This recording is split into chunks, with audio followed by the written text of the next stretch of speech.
Langit sore itu terasa terlalu terang untuk dua orang yang sedang beradu argumen di pelataran kampus.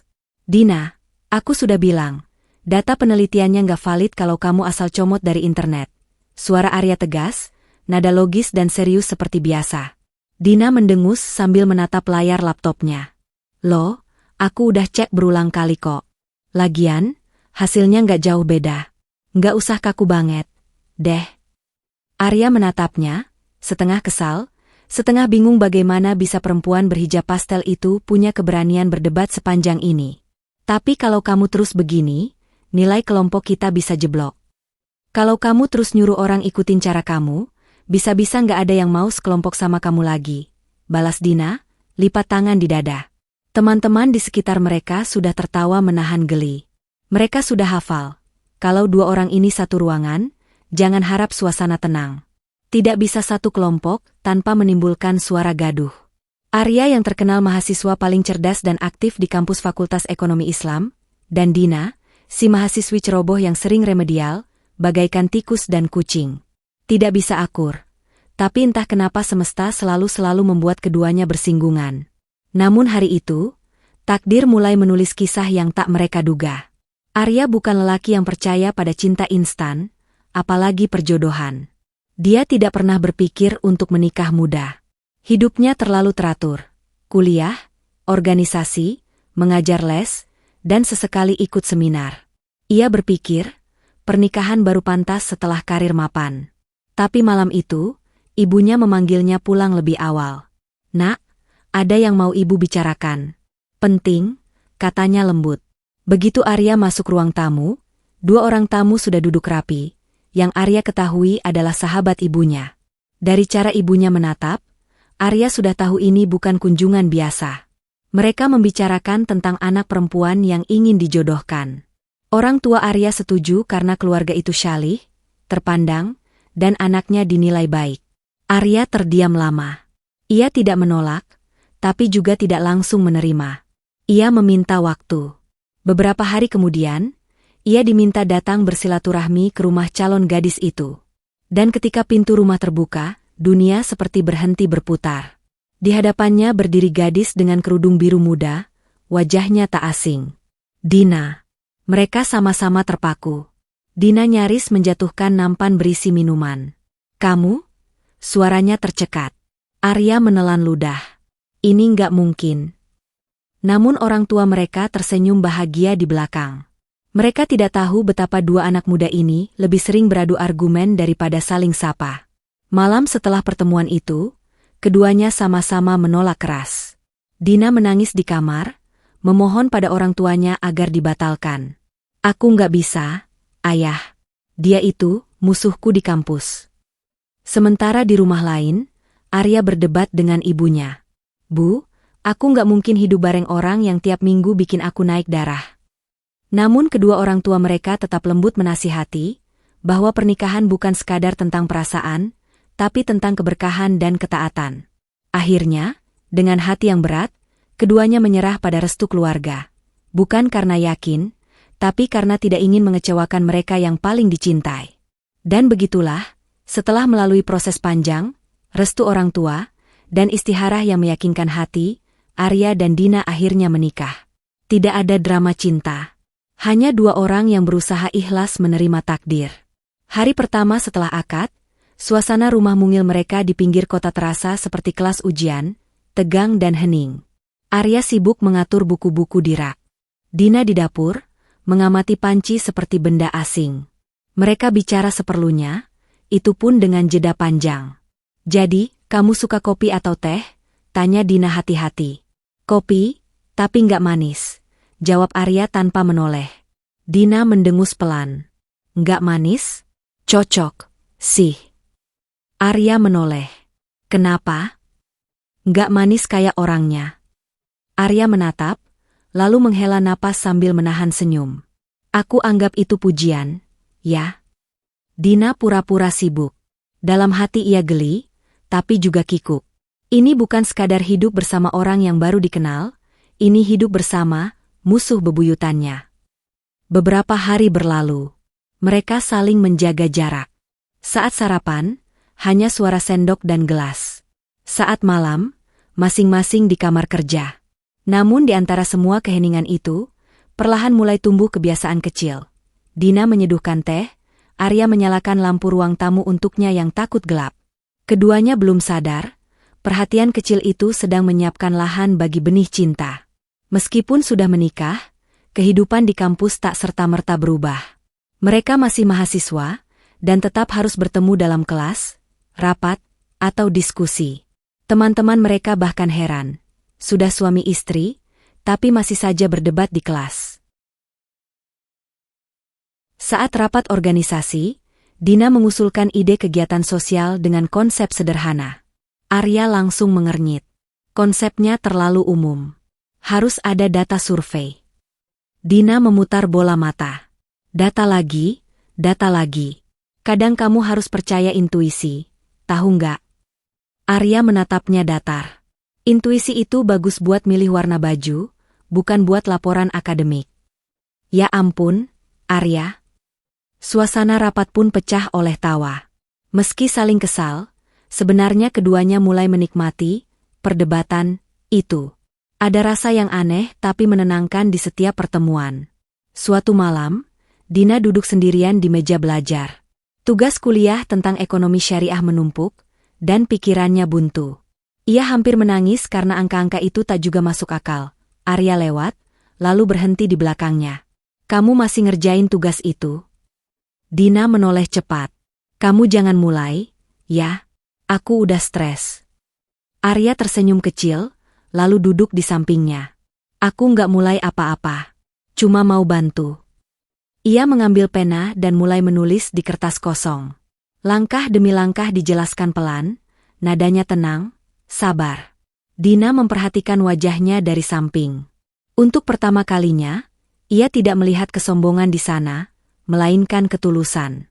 Jadi, kalau kamu pahami konsepnya dulu, rumus ini gampang, katanya sambil menulis.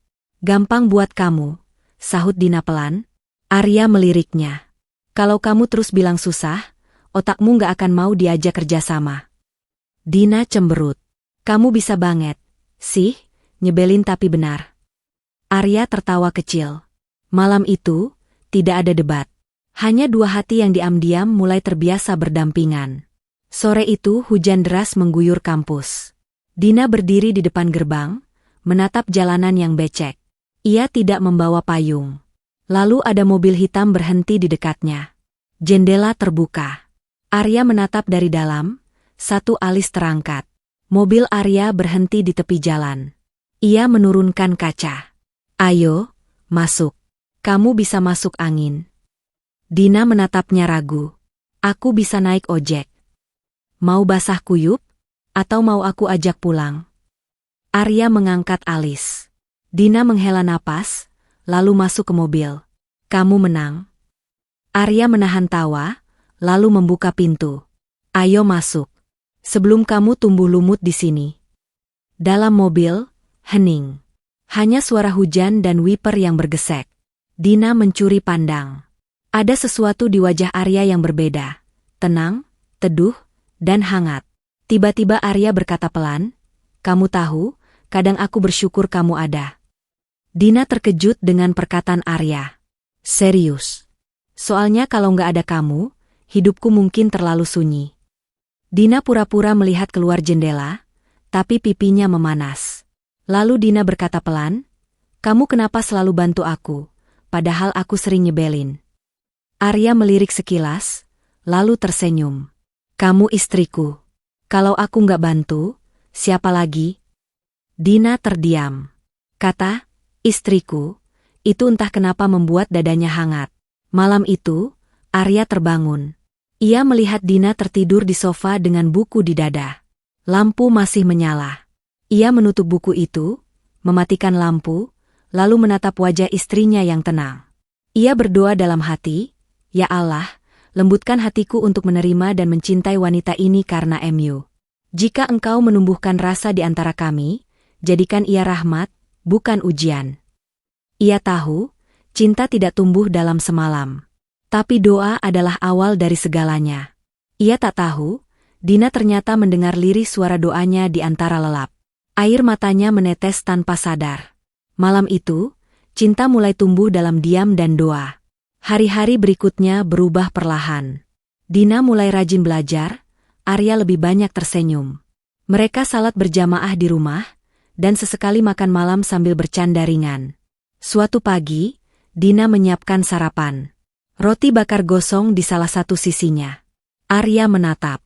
Ini, konsep makanan dua warna? Namanya seni abstrak, jawab Dina cepat. Arya terkekeh. Kamu berbakat jadi chef eksperimental. Dina pura-pura kesal, tapi senyum tak bisa ia tahan. Makan aja, deh. Kalau kamu lapar, gosong pun terasa lezat. Benar juga. Asal yang masak kamu, jawab Arya santai, membuat Dina hampir tersedak air putih. Mereka mulai menikmati hal-hal kecil seperti itu. Rumah mungil itu kini tidak lagi sunyi. Semester baru datang, dan Dina mendapat kabar mengejutkan. Nilai mata kuliahnya naik drastis. Untuk pertama kalinya, ia mendapat nilai A penuh. Ia pulang dengan langkah ringan, memanggil dari depan pintu. Arya, tebak aku dapat nilai berapa? Arya muncul dari ruang kerja, menatapnya curiga. Dapat A, teriak Dina, bangga. Arya tertawa, mendekat, menepuk bahunya. Selamat, kucing kampus hebat. Senyum Dina luntur. Ia berdecak kecil sebelum melayangkan cubitan kecil di pinggang Arya. Berarti kamu mengaku kalau kamu tikusnya kan? Arya hanya tertawa tanpa merasakan sakit dari cubitan Dina. Ia meraih tangan Dina yang masih berada di pinggangnya lalu menggenggamnya. Hening sesaat, lalu Dina berkata lembut, kamu tahu nggak? Kadang aku heran kenapa kita bisa sampai di titik ini. Arya menatapnya, tersenyum. Karena Allah mau nunjukin, kalau dua orang yang saling benci pun bisa saling melengkapi. Beberapa bulan berlalu. Mereka semakin dekat, bahkan mulai bisa bercanda bukan hanya seperti sahabat, melainkan sudah selayaknya suami istri yang harmonis. Arya sibuk menulis proposal skripsi, Dina membantu mengatur waktu dan dokumen.